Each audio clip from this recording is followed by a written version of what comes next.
All right, everybody.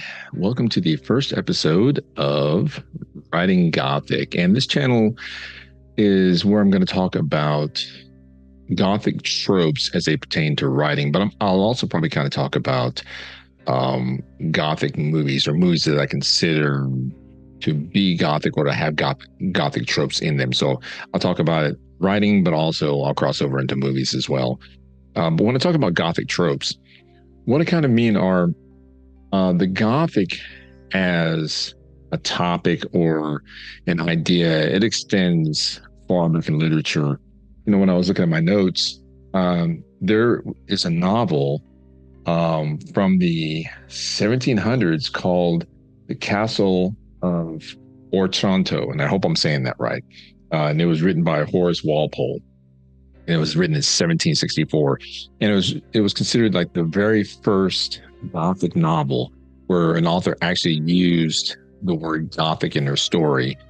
And when I say Gothic, people might associate it with fashion. They might say, all right, like people are Gothic, they wear goth clothes, maybe black lipstick and dark clothes and eye makeup and things like that. Or maybe people, of my generation, it was Beetlejuice and, things of that nature. But the Gothic as an aesthetic, you could see this in castles and things like that. But it really is an environment and a series of tropes that have been used in literature and in film and even in music as well, to kind of evoke a sense of place, a sense of atmosphere.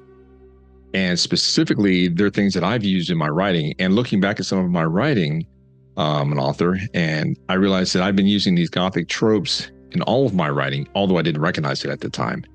And so what I want to do here in this channel is just kind of talk through what I've done and how I'm spotting these Gothic tropes as I read more literature, as I watch more movies, and then also to help you identify, like, if you're a writer and you want to do something and you want to infuse your writing with something, and maybe you're interested in maybe trying to use Gothic tropes, but you don't know how to use them or how to institute them into your writing, maybe I can help you out with that.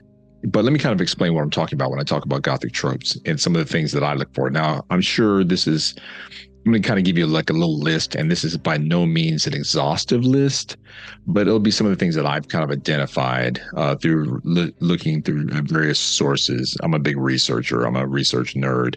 But here's some of the things that I've looked at. Basically, also, there are several definitions of the Gothic in stories, and I'm going to be focusing on two. One's going to be Gothic horror and Gothic romance. And in the Victorian era, if you look back at a novel like Mary Shelley's Frankenstein, even though we now recognize it as a science fiction novel, some would maybe consider it a horror novel, but it's more on the science fiction side. Or you look at something like Bram Stoker's Dracula. That's definitely a horror novel, but it's also Gothic. That would be more of a Gothic horror novel. And then you look at something like Rebecca, written by Daphne du Maurier, and that would be Gothic romance. So these terms, sometimes they're interchangeable, and sometimes there's elements that flow between both, and sometimes they're very distinct. So if I talk about Gothic romance, I'll try to be clear on that. If I talk about Gothic horror, I'll try to be clear on that as well. But in the Gothic kind of transcends all sorts of genres. You can find it in a lot of different genres. But I'm just going to talk about a couple of tropes that I've identified within the sphere of the Gothic. Now here's one trope. Well, I'll list all these first. There is the grotesque. There's some element of the grotesque, and we'll talk about that in a little bit. And then there's always some sort of dark subject matter, and that could be the context of the story that you're telling, or events that happen in the story that are dark or eerie or disturbing. There could be the supernatural, not always, because there are Gothic elements of a story where you're not sure if the supernatural is involved. Um, I was reading an article. They were talking about Great Expectations by Charles Dickens.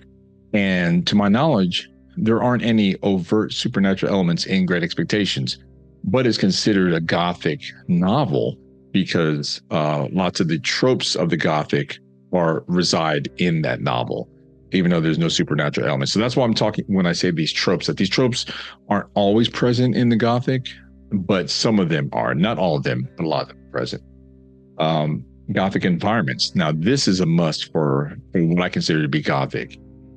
There can be, usually there's some sort of desolate location, sometimes remote, not always, because again, if you look at something like Great Expectations, the Gothic in that is the repressed and crowded streets of London and the narrow alleyways and passages as you're traversing London.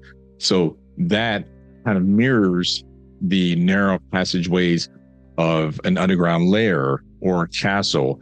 If you look back at Dracula, Jonathan Harker, when he was trapped in the castle, he was going along. It was like a labyrinth in there, and as he was trying to explore rooms, and there were these narrow passageways, and he had no sense of direction, and he was walking around. He didn't have any idea where he was going, and that is all a part of the Gothic aesthetic, or part of the tropes. So, crumbling castles, or they don't necessarily have to be crumbling, but castles, haunted mansions, houses. You can look at almost any ghost story, and you're going to see an element of Gothic. One of my favorite ghost stories is The Others with Nicole Kidman.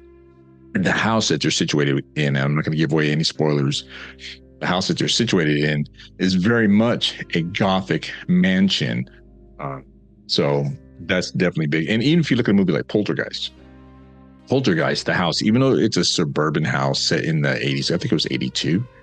But the house, if you look at it, the way it was framed and shot, to me, when I look at that house, I see elements of the Gothic. I see a Gothic mansion with a contemporary facade. That's what I look at. That's what I see. Another trope is that there's always like a sense of isolation or remoteness of the character or the characters. Now, this could be a practical isolation. Maybe the character is trapped in a remote location, but it could also be in their mind. Maybe they're isolated in their mind somehow.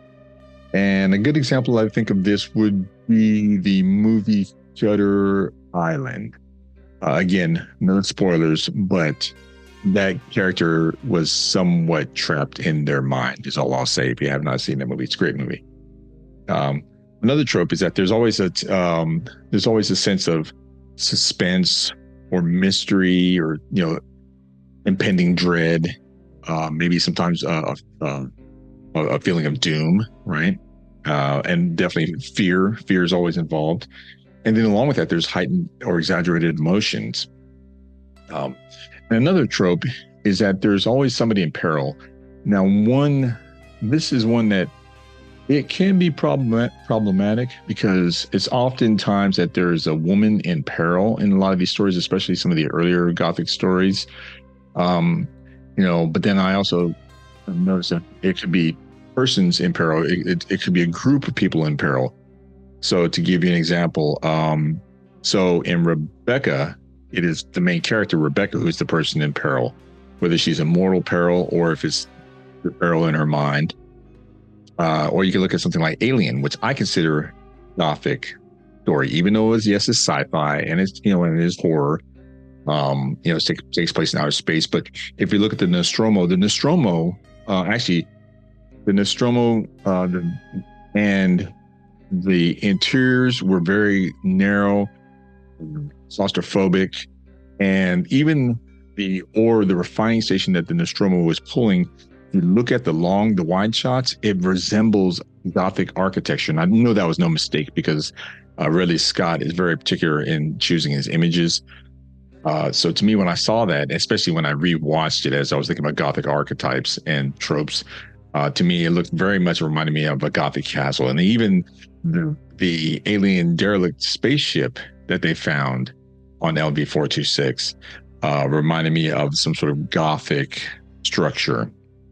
But if you noticed in that story, everybody on that spaceship, all 7 crew members, they were all in peril. So that is a recurring motif, a recurring trope within the Gothic. And another one, now this isn't in everyone, but sometimes there is a character who has some sort of psychic connection or ability, and they may be connected to what's happening in the piece, or to the main conflict, as it were. And right now I can't think of one off the top of my head, but I'll always come back to that.